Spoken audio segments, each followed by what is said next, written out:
Data is transforming many different job functions.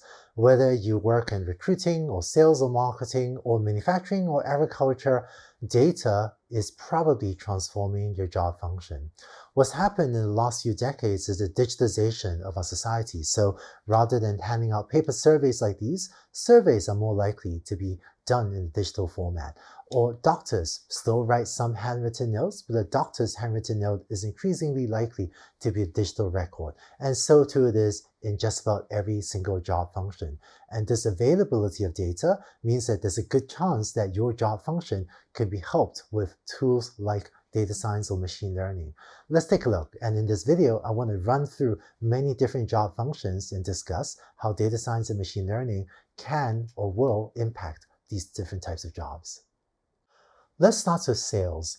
You've already seen in the last video how data science can be used to optimize a sales funnel. How about machine learning? If you're a salesperson, you may have a set of leads about different people that you could reach out to convince them to buy something from your company.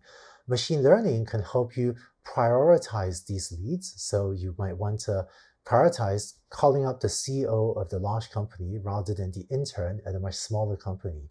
And this type of automated lead sorting is making salespeople more efficient. Let's look at more examples. Let's say you're a manufacturing line manager. You've already seen how data science can help you optimize a manufacturing line. How about machine learning? One of the steps of this manufacturing process is the final inspection. And in fact, today in many factories, there can be hundreds or thousands of people using the human eye to check over objects, maybe coffee mugs, maybe other things, to see if there's scratches or dents, and that's called inspection. So machine learning can take as input a data set like this and learn to automatically figure out if a coffee mug is defective or not. And by automatically finding scratches or dents, it can reduce labor costs and also improve quality in your factory. This type of automated visual inspection is one of the technologies that I think will have a big impact on manufacturing. This is something I've been working on myself as well. Let's see more examples. How about recruiting? When recruiting someone to join your company, there may be a pretty predictable sequence of steps where your recruiter or someone else would send an email to a candidate, and then you'd have a phone call with them, bring them on site for an interview, and then extend an offer and maybe close the offer.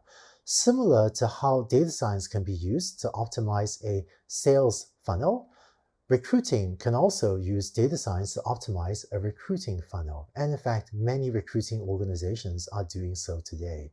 For example, if you find that hardly anyone is making it from the phone screen step to the on-site interview step, then you may conclude that maybe too many people are getting to the phone screen stage, or maybe the people doing the phone screen are just being too tough and they should let more people get to the on-site interview stage. This type of data science is already having an impact on recruiting.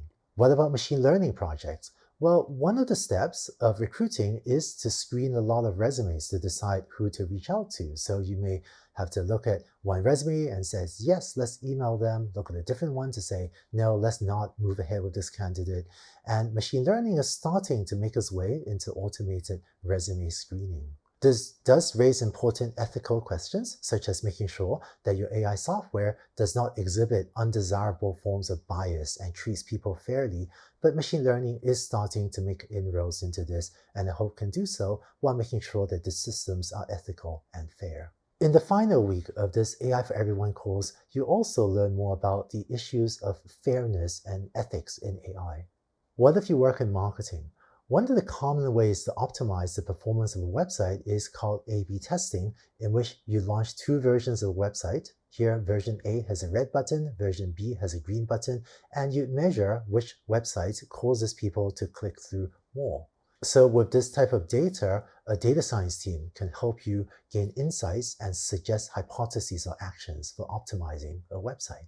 How about machine learning and marketing? Today, a lot of websites will give customized product recommendations to show you the things you're most likely to want to buy, and this actually significantly increases sales on these websites. For example, a clothing website, after seeing the way I shop after a while, will hopefully just recommend blue shirts to me because that's frankly pretty much the only type of shirt I ever buy. but maybe other customers will have more diverse and more interesting recommendations than mine. But today, these customized product recommendations actually drive a large percentage of sales on many large online e-commerce websites. One last example from a totally different sector. Let's say you work in agriculture. Maybe you're a farmer working on a large industrial farm. How can data science help you? Today, farmers are already using data science for crop analytics, where you can take data on the soil conditions, the weather conditions, the prices of different crops in the market, and have data science teams make recommendations to what to plant, when to plant, so as to improve yields while maintaining the condition of the soil on your farm. This type of data science is and will play a bigger and bigger role in agriculture. Let's also look at a machine learning example. I think one of the most exciting changes to agriculture is precision agriculture. Here's a picture that I took on a farm with my cell phone. On the upper right is a cotton plant, and shown in the middle is a weed. And so with machine learning, we're starting to see products that can go onto the farms, take a picture like this, and spray a weed killer in a very precise way just onto the weed so that it gets rid of the weed, but without having to spray an excessive amount of weed killers. This type of machine learning technology is both helping farmers increase crop yields while also helping to preserve the environment. In this video, you saw how all of these job functions, everything from sales, recruiting, to marketing, to manufacturing, to farming and agriculture, how all of these job functions are being affected by data science and by machine learning. It seems like there's a lot of different things you could do with AI, but how do you actually select a promising project to work on? Let's talk about that in the next video.